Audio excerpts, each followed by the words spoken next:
Estamos aquí con Eduardo Levi Cellati en su doble condición de economista, consultor, pero además ha sido designado coordinador del proyecto Argentina 2030. Eduardo, gracias por venir. No, un placer. Gracias a vos. Ya que estamos, entronquemos con lo que veníamos. ¿Tu opinión sobre toda esta discusión alrededor del impuesto a las ganancias? Así no llegamos nunca al 2030. Un poco en línea con lo que vos decías, me parece. Los dos proyectos benefician a la clase media y alta. Pero sobre media todo y la clase, alta. Sí, media y alta, porque 120... La gente piensa que la clase alta gana millones y millones de pesos, pero conocés la estadística, yo creo que vos y yo debemos estar calificados como clase alta. Por ingresos, sin duda. Por ingresos, que es la única forma de hacerlo, porque no tenés mediciones de riqueza, así que cuando hablas de clases, hablas de ingresos. Entonces, partiendo de esa base, el beneficiario de estos proyectos es siempre el de clase media y alta. Y me parece que cuanto más beneficiadas, más regresivo en última instancia termina siendo la forma de plantear el impuesto. Ahora, en términos impositivos hay que aclarar una cosa. El sistema sí se tiene que reformar. Sin duda. Nosotros tenemos, si no calculo mal, 93 impuestos entre nacionales, provinciales y algunos más distritales. Tenés que armonizar esos impuestos, hay impuestos que están de más, hay impuestos que se chocan. Hay gente que paga demasiado y hay gente que no paga nada. Entonces, el sistema lo tenés que reformar. Ahora, si tu aspiración, pensando por ejemplo en el 2030, es un Estado que brinde servicios, que brinde redes de protección como tenemos nosotros, que son muy amplias. Nosotros no nos damos cuenta que somos uno de los pocos países en desarrollo que tenemos pensión universal, la acabamos de votar, y tenemos asignación universal por hijo. Si queremos brindar estos servicios, bueno, necesitas financiar al Estado. Entonces tenés que reformar el sistema tributario de alguna forma manteniendo el financiamiento del Estado. Estas medidas, las dos, pero sobre todo el proyecto de la oposición, desfinancia al Estado sin ningún lugar a dudas. El del oficialismo también. El del oficialismo menos, pero también, obviamente, sí. Vos lo mencionaste, el dato que da el mismo oficialismo de cuánto estás concediendo en términos de ingresos con este proyecto. Entonces, creo que para hablar de impuestos hay que hablar de reforma tributaria de manera mucho más global. El de las ganancias quizás es el último que querés modificar radicalmente porque debería ser la columna vertebral del sistema. Y aparte tenés que pensar qué Estado querés, porque también podemos bajar impuestos. Trump o Reagan hace muchos años proponían la baja de impuestos como una forma de desarrollo. Si esa es tu aspiración, entonces tenés otro Estado, un Estado más centroamericano, con menos servicios, menos financia. Si querés tener el Estado que tenemos nosotros, con estos servicios, estas redes de seguridad, tenés que pensar siempre cómo lo vas a financiar. Hoy nosotros tenemos déficit, así que no nos sobra nada de ingresos. Entonces tenemos que estar muy cuidadosos con el tema de desfinanciar al Estado, me parece. Voy a ir mezclando, me interesa preguntarte sobre la coyuntura y por supuesto también sobre el futuro, pero pensando en las dos cosas, ¿qué es más fácil? Uno puede argumentar, ¿es más fácil o es más, la situación es más propicia para pensar y para discutir un proyecto a Argentina 2030 con un país que tiene serios problemas, que está en recesión y que necesita tener un norte para buscar soluciones? ¿O sería más propicio un país en crecimiento que nos permita desentendernos de la coyuntura y pensar a largo plazo? Hoy estás queriendo hablar de 2030 en una economía en recesión y crisis. Si pudieras elegir siempre, no solo para hablar del 2030, sino en general, querrías estar en una situación de estabilidad y crecimiento sostenido, etcétera, etcétera. Lo que pasa es que me da la sensación a mí que para Argentina salir de esta trampa de ciclos bianuales, electorales y un promedio de crecimiento de 1 o 2% con mucha suerte, tenés que empezar a pensar a largo plazo antes, porque es parte de las condiciones necesarias para vos cambiar, digamos, mover el barco hacia un sendero de crecimiento más sostenido. Entonces, si te sentás a esperar que se dé el crecimiento, que sea Finlandia, que sea Noruega, o que sea no sé, un país que crezca 3-4% todos los años, ese 3 o 4% nunca te va a llegar. Entonces yo creo que mientras lidias con la coyuntura, que inevitablemente va a dominar todas las discusiones, sobre todo el año que viene, que es un año electoral, mientras lidias con eso debes dejar un 5 o 10% de tu atención y de tu debate y discusión, al menos a introducir lo que yo creo que son los temas esenciales para llegar a un desarrollo, o sea, reformas que si no las madurás a lo largo del tiempo y generas consenso, es muy difícil que vayas a avanzar. Por ejemplo, la reforma tributaria. ¿No debería haber sido esto uno de los temas a pensar con una perspectiva de más largo plazo?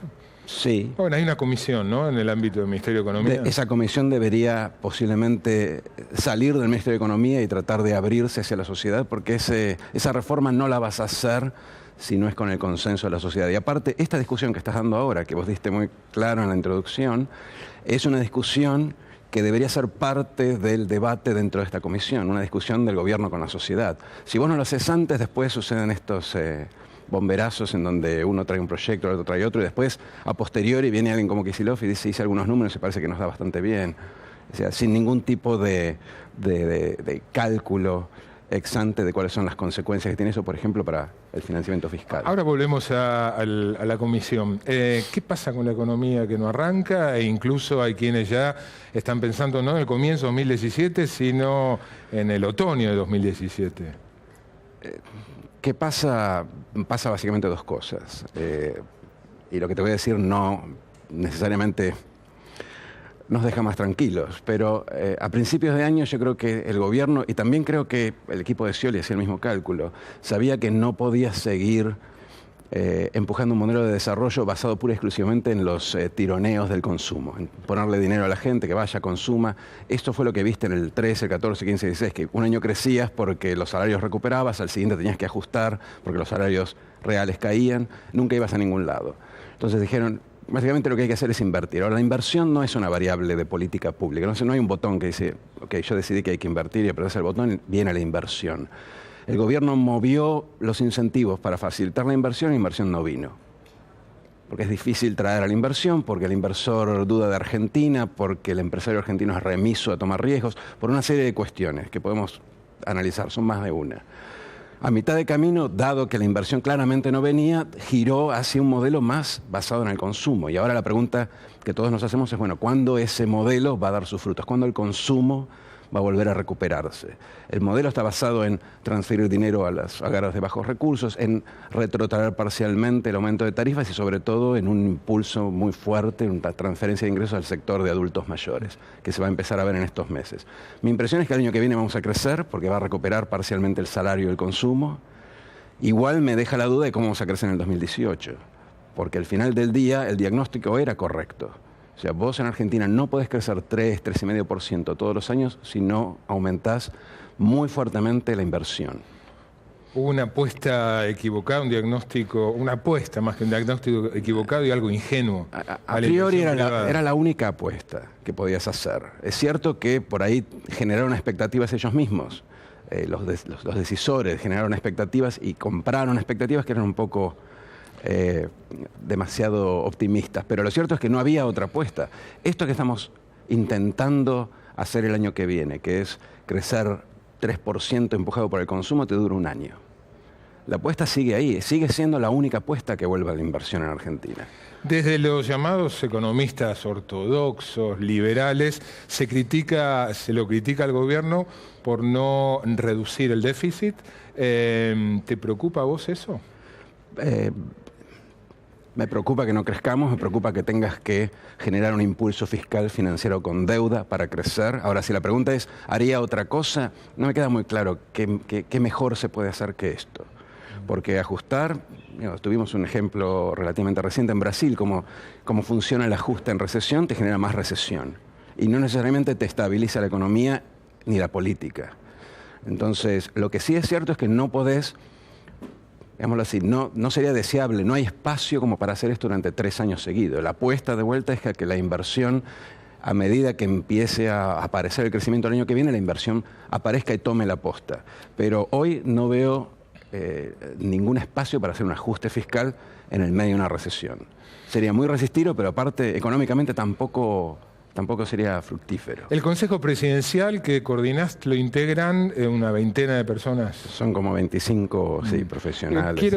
Seleccioné algunos rostros de los integrantes para preguntarte el porqué, qué función considerás que ocupa esta selección que hicimos. El primero que va a aparecer ahí en escena es Marcos Aguinis, escritor, intelectual, filósofo. Yo no voy a opinar sobre cada uno de los 25, pero te robaría todo el programa. Lo que sí quiero aclarar es que el programa es un programa que se llama Argentina 2030, que está y en alguna medida orientado a pensar esta visión compartida del país, que es lo que en principio debería orientar algunas de estas reformas que mencionaba antes. El Consejo es una especie de acompañamiento. Te aclaro que todos los que trabajamos ahí lo hacemos ad honorem, ninguno de estos del Consejo y yo mismo no somos funcionarios.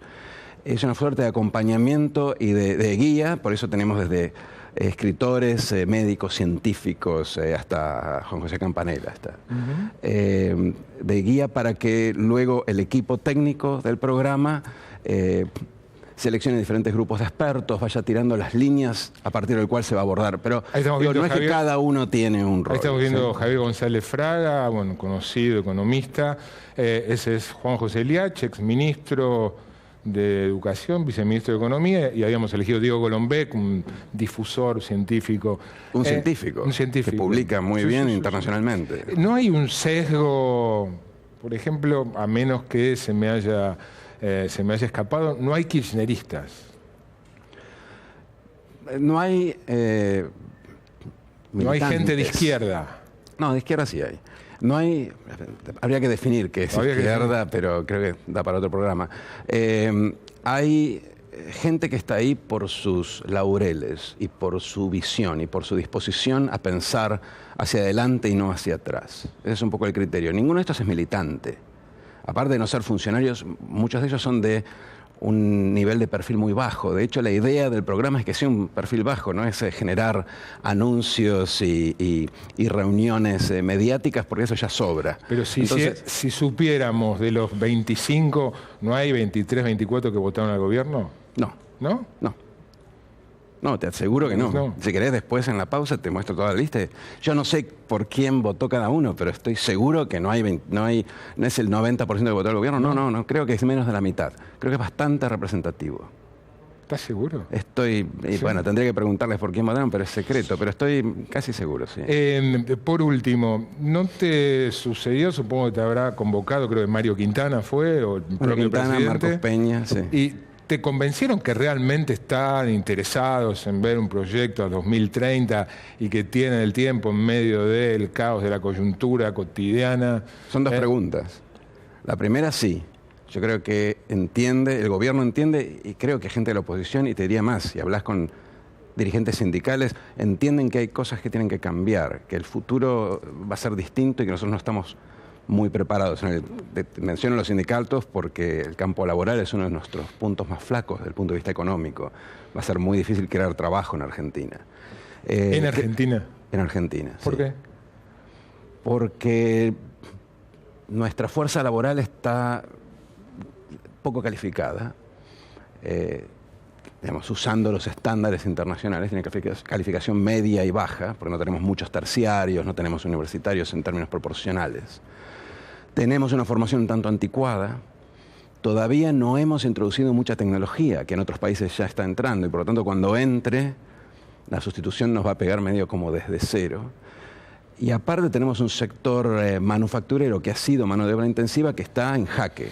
No sé qué tan intensa va a ser la transformación ahí, pero claramente está en jaque y se ve aparte que la política del gobierno de alguna forma señala esto a futuro. Viste, la primera respuesta. Y aparte la educación nuestra, toda la educación deficitaria que hemos recibido en los últimos años se traslada a nuestros alumnos del secundario, incluso del primario. Así que vamos a tener esta fuerza laboral durante los próximos 5 o 10 años. Nosotros vemos el stock, pero lo que viene no tiene más calificación, lamentablemente. Entonces perdimos bastante tiempo ahí. Yo creo que eso va a ser unos puntos flacos. En cuanto al tiempo, sí, siempre es un problema. Y el año que viene supongo que será un problema aún mayor, porque estamos en un año electoral. Pero es lo que te decía antes. Lo único que necesitamos es ese 5 o 10% de la agenda diaria en donde podemos colar algunas de estas ideas. Y eventualmente que, mientras se discute la coyuntura, que obviamente va a dominar los debates y la discusión con la sociedad y también con los grupos de interés, se discutan al menos las semillas de estas reformas que yo creo que son esenciales para que nosotros salgamos de esta trampa de bajo crecimiento. Eduardo, gracias por venir. No, gracias a vos.